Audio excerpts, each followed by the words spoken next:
Good afternoon, everyone. Buenas tardes, damas y caballeros. Bienvenidos a esta conferencia de prensa. Soy Claire Shine y soy directora ICEO de CISL, el Instituto de Cambridge para Liderazgo para la Sustentabilidad, y nos asociamos con personas y organizaciones de todo el mundo para desarrollar soluciones para la economía sustentable. Estamos completando la primera semana de la COP15 y hoy queremos discutir junto con ustedes cómo el marco puede generar una mayor ambición por la naturaleza, que reconozca y vaya más allá de la protección de los recursos naturales que se están agotando y que impulse un cambio fundamental en el funcionamiento de las empresas y las finanzas para apoyar y regenerar la naturaleza. Muy brevemente, ¿cómo va a funcionar esta conferencia de prensa? Yo voy a darles un contexto global y luego le voy a dar la palabra a Craig Bennett, que es el ejecutivo del Fondo de la Naturaleza, que va a hablar del compromiso del 30 para la 30, la crisis climática y la urgencia de atención política. Luego le daremos la palabra a Juniper, el presidente de la Agencia Oficial de Conservación de Inglaterra, que va a hablar de la relación entre la economía y la naturaleza. Y por último, el director de política, Elliot Whittingham, que va a hablar de cómo deben modificar las empresas y las finanzas el abordaje a la naturaleza. Tendremos tiempo para el final. Esperamos poder responder preguntas o quizá después de la reunión individualmente porque el tiempo es tirano. Algunos comentarios de mi parte. ¿Cuál es el contexto de la COP15? Todos ustedes sabrán, tal como venimos escuchando aquí, de los riesgos catastróficos que escuchamos con la tasa actual de pérdida de la naturaleza y daño a la naturaleza. Eso no daña únicamente a los seres vivos del planeta, sino que tiene un impacto exponencial sobre las personas, los medios de sustento, la viabilidad de las empresas y la viabilidad de todas las economías a largo plazo. Tiene un impacto exponencial y consecuencias para la paz, la estabilidad y la cohesión, tanto dentro de los países como en todo el mundo. Con lo cual llegó la hora aquí en la COP15 para poder aprovechar este momento crítico para poner la naturaleza en el centro. Y para ello, por supuesto que necesitamos un marco global ambicioso y fuerte que marque el rumbo. Por ello, estamos aquí en la semana 2 y tenemos que demostrar más ambición. Debemos avanzar y tener resultados al final. 3 puntos de mi parte. Llegó la hora de que la naturaleza sea la débil en este diálogo. Necesitamos una agenda entre el clima y la naturaleza, porque necesitamos ambos frentes para poder tener una economía viable, una naturaleza saludable, un clima saludable, que se puedan reforzar unos a otros. Si arreglamos la naturaleza, habremos hecho mucho por la crisis climática, porque las soluciones se benefician entre sí. Sin embargo, la mayoría de los gobiernos, la mayoría de las empresas y de los organismos financieros aún los tratan como si fueran cosas completamente distintas.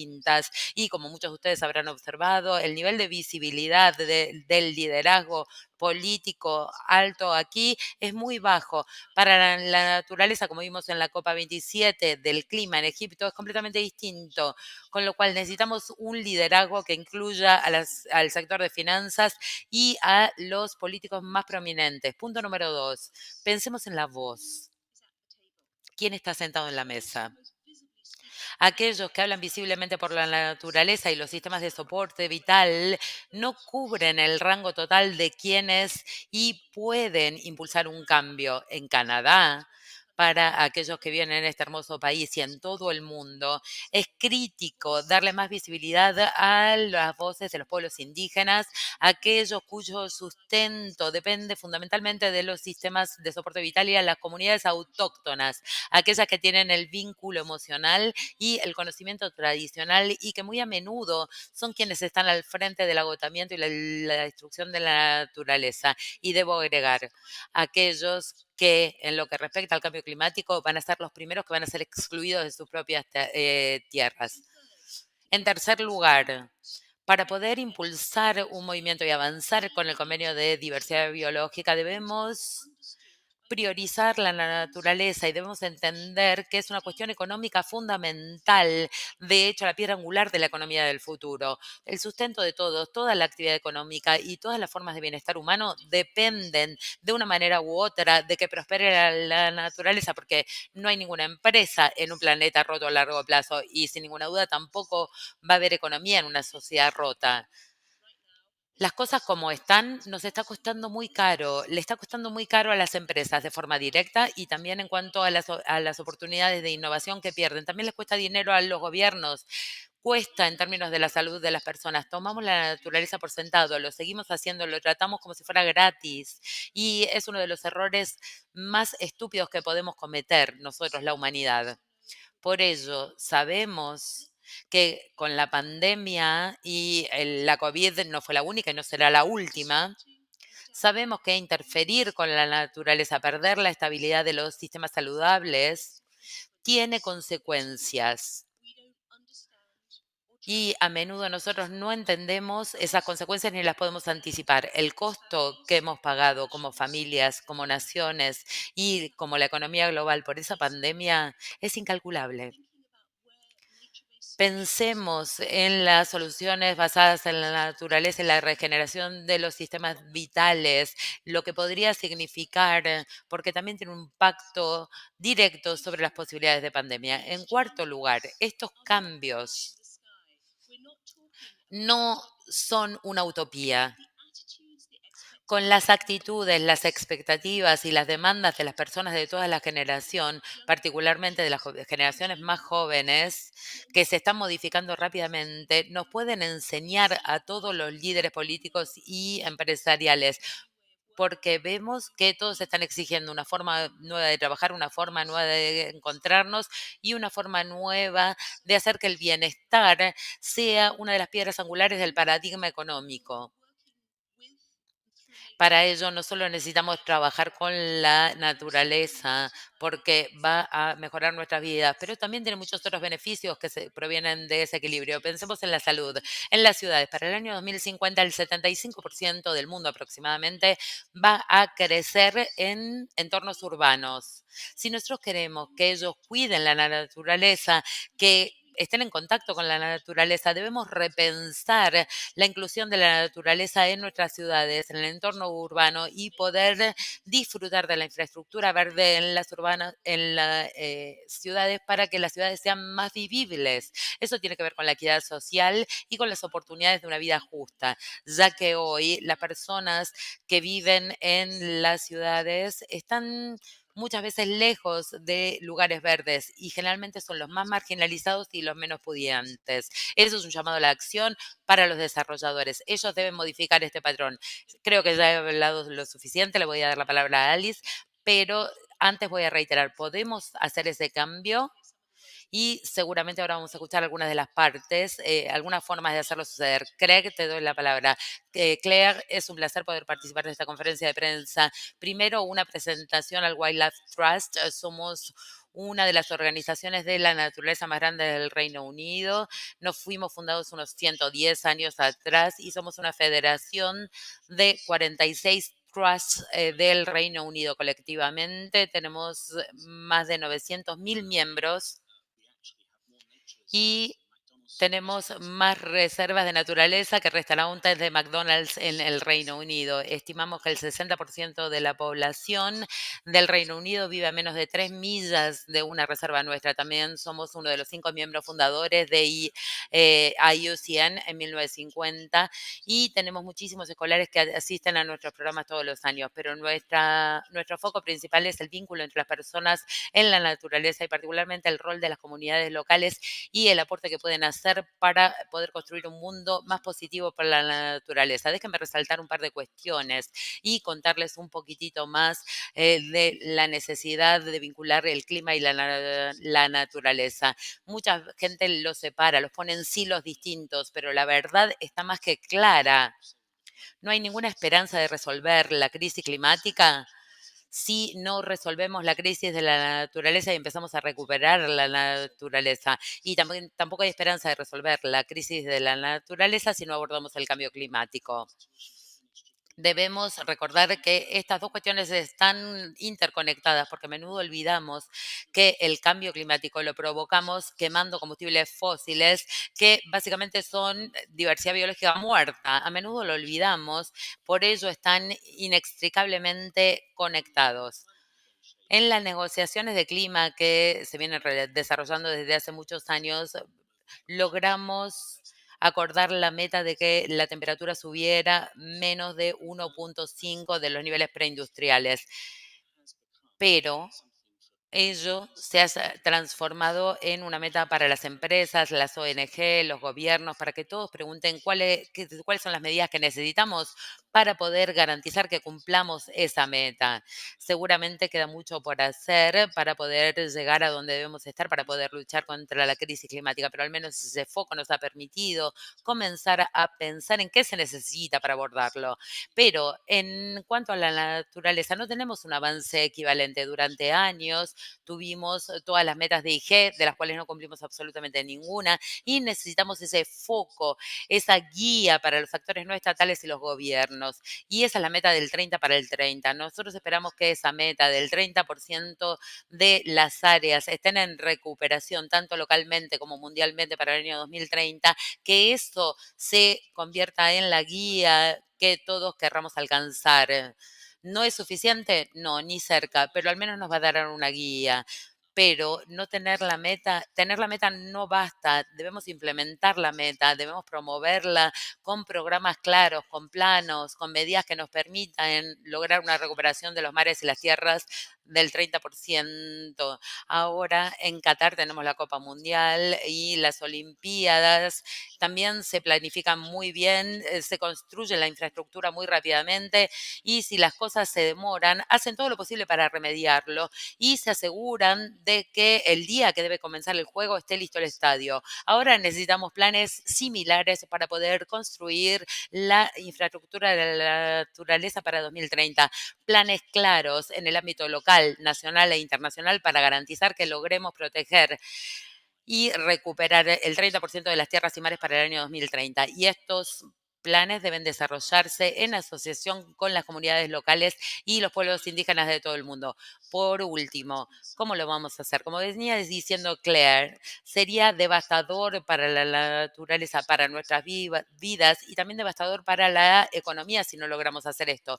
Muchos olvidan fácilmente que la economía es una subsidiaria de la naturaleza, no al revés. Sin naturaleza no hay economía.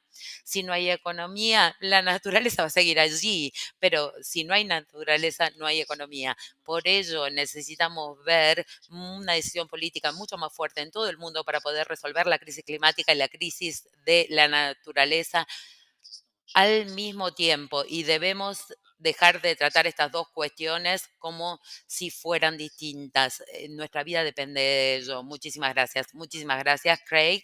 Ahora le voy a dar la palabra a Tony Juniper, que nos va a comentar el valor de la naturaleza para la economía. Tony. Muchísimas gracias, Claire. Buenos días a todos. Es un placer para mí compartir mis reflexiones con ustedes esta tarde. Yo soy presidente de un organismo del gobierno británico, Natural England. Somos independientes, pero trabajamos muy de cerca con los políticos y les brindamos asesoramiento científico para poder informar el rumbo de las políticas y también para poder trabajar con un socio en el terreno implementando las decisiones de gobierno y estamos ansiosos de poder trabajar según los resultados de esta conferencia en Inglaterra. Quiero hacer unos comentarios esta tarde acerca de la importancia de ver el aspecto económico que mencionaba Craig y de ir un poco más allá de la posición que hemos tenido durante un tiempo, creo, y quizá de forma implícita, no necesariamente explícita, que veíamos el declive de la naturaleza como el precio del avance, una consecuencia inevitable de cómo satisfacemos las necesidades de las personas y cómo mejoramos la prosperidad y la comodidad en todo el mundo. Yo creo que ese marco de referencia en el que la naturaleza se percibía como algo que podíamos gastar tiene un motivo porque surge de un malentendido del aporte económico del mundo natural a muchos otros elementos de nuestra sociedad, de las sociedades en general y de la las economías. Y hoy eso está bastante claro en cuanto a la cuantificación y la comprensión de los distintos servicios ecosistémicos que son críticos para poder proteger y conservar el bienestar humano en el futuro.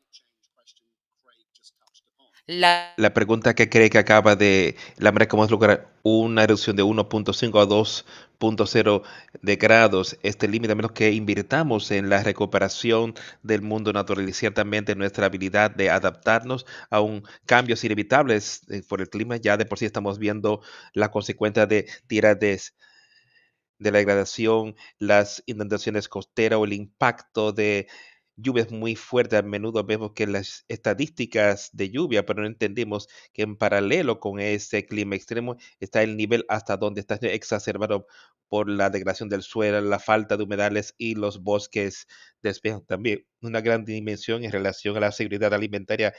A veces las metas de recuperación de la naturaleza son presentadas como una opción en el espacio de seguridad alimentaria, pero no hay sector económico que no dependa más en un entorno natural saludable que nuestro sistema alimentario, suelos saludables, insectos polinizantes, aguas superficiales, control de peces naturales, todo esto suple servicios de multimillones de dólares que a veces no se ven en la hoja de resultados y a veces se descuida la salud humana, especialmente en un mundo que todavía está urbanizando rápidamente. La contribución a la salud pública surgiendo del acceso a áreas hermosas es muy considerable, especialmente a medida que el mundo ahora está lidiando con eh, las, las condiciones que han surgido, incluyendo la inactividad, condiciones vinculadas con la inactividad, depresión, ansiedad y sucesivamente. La naturaleza puede ayudar con todo esto y por supuesto la naturaleza, nuestro, nuestra agua, el agua del mundo es reciclada por la naturaleza. Sin eso no podemos tener ningún tipo de estabilidad económica. Este tipo de contribuciones han sido cuantificadas en diferentes ocasiones. Uno de los estudios de más impacto, yo creo, es aquel de Robert Constanson, publicado en el año 2014, que estimó que la contribución de dos ecosistemas que mencioné, más otros, vale más o menos 125 trillones de dólares por año en números del 2011. Tome nota que en ese mismo año que el PIB global fue 75 trillones. Entonces, tenemos servicios naturales que son muchos más grases que el PIB, que por supuesto no los medimos. Y hemos inventado el sistema económico que busca la liquidación de la naturaleza como positivo al PIB en vez de algo que deberíamos sustraer de ella, del gran cambio cuando pensamos en desarrollo económico y se necesita crecimiento. Y yo sí espero que uno de los mensajes que saldrá de esta reunión es que esta agenda para recuperación de la naturaleza no sea un mero tema ambiental, es un tema económico y se trata también del bienestar social. Y yo espero que durante los días venideros y los negociadores podrán trabajar juntos para encontrar un lugar en común, terreno común para que podamos estar a la par con el reto que viene. Y vale la pena recordar que en el pasado no hemos prevalecido en las metas que se han establecido en el pasado, incluyendo acordar en 2010, la dije, ninguna de las cuales fueron cumplidas a nivel global. Yo sí creo una razón por ello es el nivel hasta donde fallamos de ver que esto es una cuestión céntricamente económica. Entonces, los próximos días habrán oportunidades para forjar un nuevo registro. Y una de las cosas que yo hallo muy positivo sobre esta reunión es el nivel hasta donde hay cientos de empresas del sector privado en organizaciones financieras presentes. La moneda no solo se gasta en los gobiernos, sino en las empresas del mundo. Las empresas están empezando a luchar de cómo pueden medir el impacto de las actividades económicas y decisiones económicas en el mundo natural, empezando a pensar en estrategias para negocios positivos netos. Y yo espero que los negociadores se sientan alentados de que haya grandes actores económicos aquí que están listos para ayudar con la implementación. Gracias. Gracias, Tony. Es un gran momento para pasar la palabra a Elliot, que a la vez va a hablar de cómo los actores económicos tienen que cambiar su enfoque a la naturaleza. Elliot, gracias, Claire. Y otra vez, pues es un placer estar aquí. Y ustedes escucharon, damas y caballeros, sobre la necesidad de ser claros sobre la importancia de los actores económicos en esta conversación, que es una cuestión económica, así como medioambiental, porque la economía solamente depende del ambiente también. Entonces, solamente puedo dejar un poco más claro. Yo creo que hemos escuchado estos ejemplos fundamentales sobre alimento, agua y cómo estos son sujetos a cambio, pero me parece que desde nuestro punto de vista es fascinante ver cuán interconectados están con diferentes partes de la economía. Entonces, por ejemplo, cuando usted piensa en cómo usted quiere declaración de suelo, va a tener un impacto directo sobre las empresas agrícolas, sobre las compañías de bienes y todo esto a la vez tendrá un impacto en las instituciones financieras que inviertes en ellas. Empieza en la división interior, eso va a afectar a las personas que dependen del agua, también afecta a la industria y cambiará la producción industrial. Todas estas cosas son muy implicaciones serias de estos cambios en sistemas naturales y cómo se les da, y la manera que como humanos dependemos en ellos, pero más allá de las inferencias también hay indirectas que muestran que esto es un tema económico sistémico. Yo creo que esa identidad significa que tenemos que tratarlo de dicha manera. Entonces, ustedes escucharon de, de asuntos de regulación financiera que ha sido algo establecido por el G20 para ver los riesgos sistémicos, financieros que presta el cambio climático. Ahora también hay que tener revisión financiera, o sea, hay mucho que trabajar en este tema de establecer cómo el sistema, cómo se tratan los riesgos. No es fundamental para la economía, será fundamental el cambio para nuestro futuro económico en los términos inmediatos. Hay, hay un caso de negocio en que tiene que abordarse estos asuntos. Hay algunos ejemplos dentro de la comunidad financiera. Todavía es temprano, pero hay ejemplos de respuesta de liderazgo de instituciones financieras y ciudadanos que toman acción para medir su impacto sobre la naturaleza, para desarrollar respuestas, ya sea empresas de agua colaborando con usuarios de agua, agricultores, propietarios de tierra para ver cómo se puede tener un área de captura de agua, ya sea producción de alimentos utilizando diferentes tecnologías para probar que se reduce la huella ambiental con su acción, o si de hecho son empresas que trabajan para suplir maneras innovadoras de interactuar con opciones de consumo. Sí, hay ejemplos. Estos ejemplos que no quiero vender, no quiero sobreenfatizarlo. Son buenos ejemplos, pero son aislados e insuficientes. No están a la escala, a la par de la crisis natural que actualmente enfrentamos. Y ese es el desafío. Y cuando vemos esta agenda como siendo donde tenemos que pensar rápidamente en escalar nuestras acciones y escalar no solamente la implementación de lo que el gobierno hace, sino también los cambios y comportamiento de las instituciones financieras. Hay una clara necesidad para que más pueda ocurrir. Obviamente estamos aquí como parte de las negociaciones para el nuevo marco de biodiversidad global, y esto puede entregar un sinnúmero de cosas que pueden acelerar el proceso de este cambio. Puede darnos, Jack Craig habló del valor del, de la mente para 30 y la señal que eso crea, los actores económicos, que la naturaleza tiene un rol protagónico, tiene un gran valor. Todo esto es importante, pero también es importante en las otras partes del marco, tales como la rendición de cuentas que surge de la revelación obligatoria que está en la meta 15, así que es realmente importante que esto haya pasado, pero también cambiando los incentivos en cosas como removiendo los subsidios para subsidios dañinos al medio ambiente, asegurando que usted tenga así incentivos fiscales que puedan avanzar, que provocar un comportamiento sostenible a diferente o insostenible. En donde sea que terminado con estas negociaciones, esta tiene el potencial de movernos hacia adelante y respaldar acción sobre estos puntos, pero a donde sea que terminemos, no, puede estar seguro que los gobiernos y instituciones financieras van a tener que cambiar su enfoque.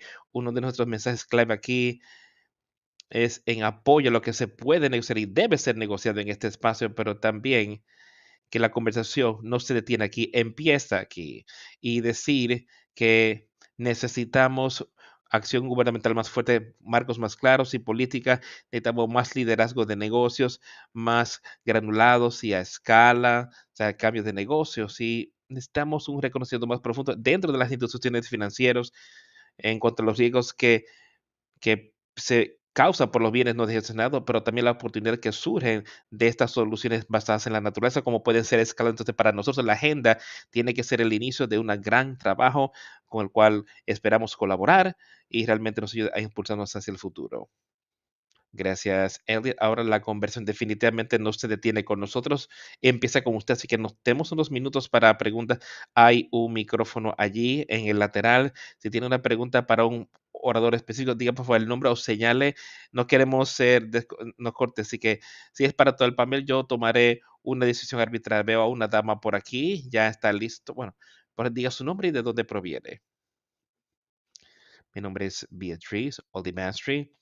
Yo soy de Amigos de la Tierra en Canadá, Friends of the Earth en Canadá. Muchos amigos de mucha data en el panel. No estorbando hasta cierto nivel.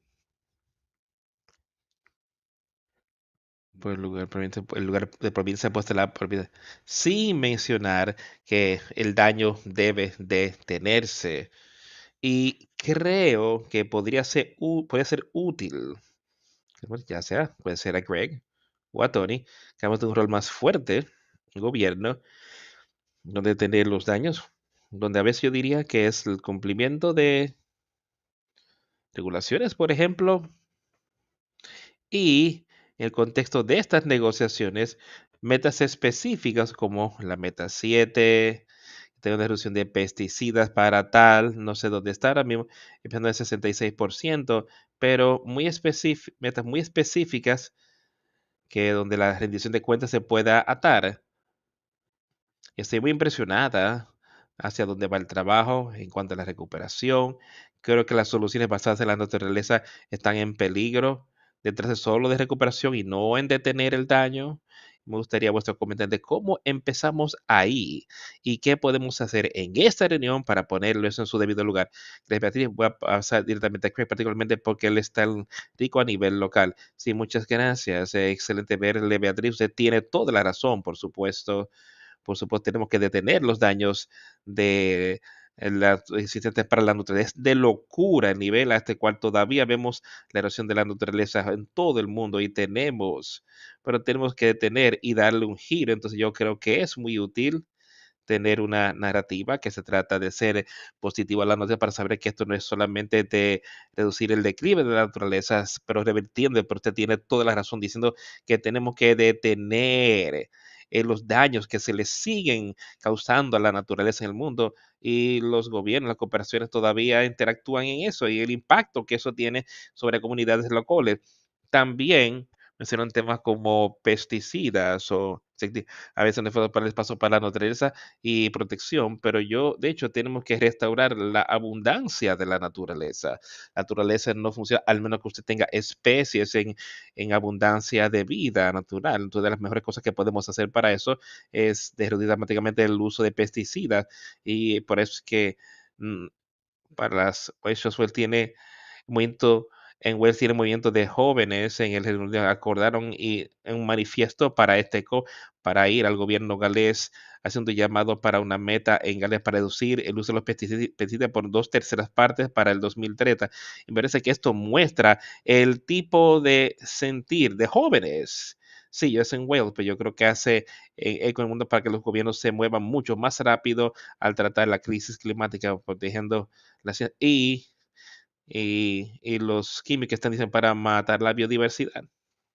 Gracias, Craig. ¿Quiere agregar algo? Solamente un par de reflexiones, pero muy buena pregunta. Bueno, buena ver otra vez. El cambio en la narrativa sobre la naturaleza ha sido muy chocante de cómo ha ocurrido en tiempos recientes en este movimiento de hablar más de conservación, más de recuperación de la naturaleza. Yo creo que esto es muy importante. Para mí es implícita que la conversión es como puede no nos podemos recuperar si no nos aferramos, si no nos aferramos a lo que está. Veamos el ejemplo de Inglaterra. Ya tenemos algo como 4.000 áreas protegidas. La mayoría son pequeñas fragmentadas y básicamente es insuficiente hasta para preservar lo que queda, porque son tan pequeñas y aisladas unas de la otra, pero también es un reflejo de cómo no nos queda suficiente naturaleza para hacer todas las cosas que tenemos que hacer, para capturar el carbono, para secuestrar el agua, tener agua para bienestar. Así que entrando en este espacio donde explícitamente estamos hablando no solo de aferrándonos a lo que queda, pero llegando ya a modo de recuperación, para mí yo creo que eso es un cambio muy importante de la mentalidad. ¿Por qué? se trata, como digo, de traer de regreso la abundancia, reconectando las áreas que han estado fragmentadas, tratando de restaurar las fortunas de animales y parece creando más espacios para ellos. Entonces, estoy muy emocionado sobre la manera en la que esto ha cambiado. En Reino Unido tenemos metas muy buenas para esto, incluyendo el meta de tener 500,000 hectáreas de hábitat creadas en los próximos años. El llamado de el trabajo de animales como de la idea de una red de recuperación de la naturaleza que utilizando las áreas protegidas existentes, haciéndolas más juntas de mejor forma y crear muchos beneficios para la sociedad. Y de hecho, esa red la hemos decidido una alianza con diferentes actores para entregar eso, reconociendo que hasta que es una ciencia esencial muy grande, no podemos hacerlo solos.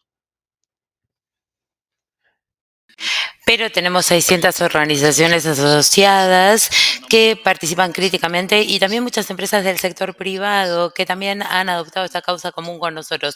Estamos tratando de reenmarcar la cuestión para que la gente entienda que debemos emprender este camino a la positividad en lugar de sentirnos mal por lo que tenemos. Me parece que psicológicamente es bastante importante replantear la discusión.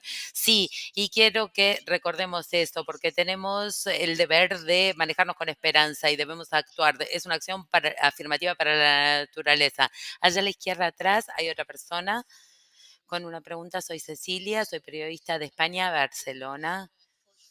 4 preguntas muy breves. ¿A qué se refieren con la compensación biológica como forma de beneficiar al ambiente por parte de las empresas? O sea, ¿los benefician porque destruyen otra cosa? Cuando hablan de obligatoriedad y de la conservación, ¿cómo podemos hacer que estas metas sean obligatorias? Creo que hay una coalición que se llama Pieces for Nature que está exigiendo exactamente eso. ¿Cómo hacemos para que sean obligatorias?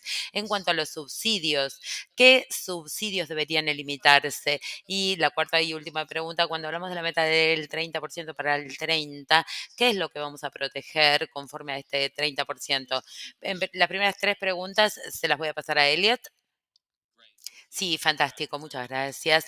Excelentes preguntas. Cuando hablamos de la compensación de biodiversidad, la compensación presenta numerosos desafíos. Sabemos que es complicado porque la diversidad biológica es una cuestión muy sensible y no podemos entender que haya un beneficio si una empresa o una institución de alguna forma trata de crear diversidad biológica por la destrucción que genera. Mi posición es que hay motivos obvios por los cuales las personas promueven este tipo de marco, porque debemos hacer cada vez más y debemos tratar de facilitar que sea cada vez más, pero es la naturaleza de los ecosistemas y en la interconectividad de los ecosistemas. Por eso tenemos que ser sumamente cuidadosos con este tipo de abordaje, porque me parece que no podemos sacar de un lado y agregar de otro. Eso no sería apropiado. Con lo cual son preguntas interesantes, pero me parece que merecen una respuesta más minuciosa. Tenemos también una campaña Business for Nature. Nosotros queremos que sean obligatorias las metas desde la perspectiva de las empresas con las que nosotros estamos trabajando y muchas organizaciones que forman parte de la campaña de Business for Nature. Hemos escuchado que si bien son empresas líderes, entienden muy bien el valor de la transparencia, la rendición de cuentas y una serie común de reglas y de sistemas, de normas con las que puedan colaborar. La mayor parte de las empresas quieren poder hacerlo correcto y quieren poder hacerlo mientras siguen adelante con sus actividades, con reglas claras, uniformes y que se implementen de forma razonable. Esas normas son positivas para ellos. Claramente está toda la cuestión de cómo hacemos para implementar la campaña de Business for Nature, pero obviamente lo que sería sumamente útil es que pudiéramos tener un sistema global muy claro en ese sentido y esperamos que lo que podamos tener acá es un acuerdo en principio y luego podamos implementar normas muy claras para la ejecución. Respecto a los subsidios, cuando queremos que haya disposiciones muy claras respecto de la escala y particularmente en cuanto a las metas de reducción de subsidios, aquí estamos comenzando el diálogo, no vamos a definir eh, aquí en esta negociación tan compleja con tantos actores. Básicamente lo que podemos aspirar aquí es que se defina un principio con el que podamos avanzar, pero hay mucho conocimiento allí en el mundo para poder identificar las áreas clave que debemos modificar y esto tiene que hacerse mediante una transición porque los subsidios existen por un motivo. Vivimos en un mundo donde el costo de vida es una preocupación cada vez mayor y debemos pensar en el impacto local, pero no podemos seguir gastando dinero dañando a los ecosistemas. Muchísimas gracias, Elliot. Un comentario acerca de las compensaciones y después le voy a dar la palabra a Craig para que hable del 30 para el 30. En principio veo los beneficios de las metas basadas en la ciencia y la influencia que tienen en la forma en que se compartan las empresas en cuanto a las compensaciones es a largo plazo y queda claro que básicamente esto no va a ser la solución, esto no va a calificar como el tipo de reconocimiento que necesitamos para cumplir estas metas basadas en la ciencia y hay empresas que están absolutamente reescribiendo la historia por las señales que han sido enviadas informalmente a través de la red basada en la ciencia, con lo cual la pregunta es sumamente apropiada. Hay muchas sensibilidades, todos sabemos del greenwash o la falsa ecología, pero es por ello que la ciencia, la evidencia es tan importante y donde debemos tener en cuenta la transparencia y es una piedra angular de la democracia, de modo que la intersección de la transparencia, la ciencia y la política informada es sumamente importante para poder tener mayores ambiciones. 30 por 30. En cuanto al 30 para el 30, simplemente quiero decir que por supuesto que se va a basar en la ciencia que nos permita identificar cuáles son las áreas que pueden llegar a ser más propicias para poder crear más espacio para la naturaleza, pero tiene que funcionar en todos los niveles, con lo cual no sirve si tomamos simplemente del 30% de la tierra en un país, debemos trabajar en el ámbito local y también en el ámbito nacional. Y una de las cosas que hemos visto es que en el Reino Unido, por ejemplo, si uno tiene un jardín en su casa, no hay nada que lo frene para decir que el 30% quede librado a la naturaleza, con lo cual tenemos que ver cómo se va a implementar este 30% para la recuperación, el 30% de los pueblos, de las ciudades, de las áreas metropolitanas, el 30% de los condados individuales, de las provincias, de los estados y el 30% del territorio nacional. Y luego comenzaremos a ver cómo se va articulando todo. Y en cuanto a las compensaciones siempre deben ser el último recurso. Hemos visto un gran problema con el debate del clima, porque muchas veces se eligen como la opción más fáciles en lugar de quemar combustibles fósiles. Y lo mismo para la diversidad biológica. Sin ninguna duda, hay hábitats que no pueden ser compensados en el Reino Unido, por ejemplo, a los bosques, en Canadá también.